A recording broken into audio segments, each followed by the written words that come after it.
তত্ত্বাবধায়ক সরকার ব্যবস্থা বাতিলের রায় পুনর্বিবেচনা চেয়ে বিএনপি, জামাতে ইসলামী সহ আরও কয়েকটি আবেদনের উপর সুপ্রিম কোর্টের আপিল বিভাগে দ্বিতীয় দিনের রিভিউ শুনানি চলছে।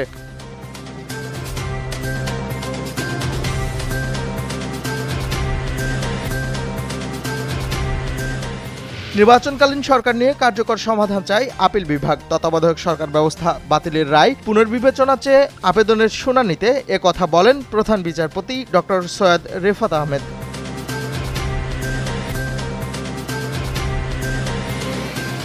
জুলাই অভ্যুত্থানে আবু সাঈদ হত্যা মামলার বিচার ও সাক্ষ্য গ্রহণ আজ। আন্তর্জাতিক অপরাধ ট্রাইব্যুনাল ২-এ এই মামলার সূচনা বক্তব্য অনুষ্ঠিত হবে।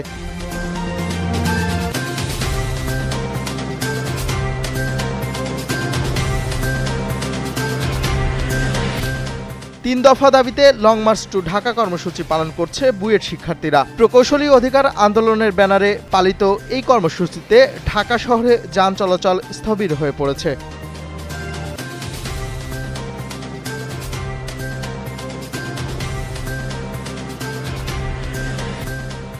বিশ্বকাপের প্রস্তুতি নিতে অক্টোবরে এশিয়া সফরে আসবে ব্রাজিল। এক প্রতিবেদনে একথা জানিয়েছে বার্তা সংস্থা রয়টার্স।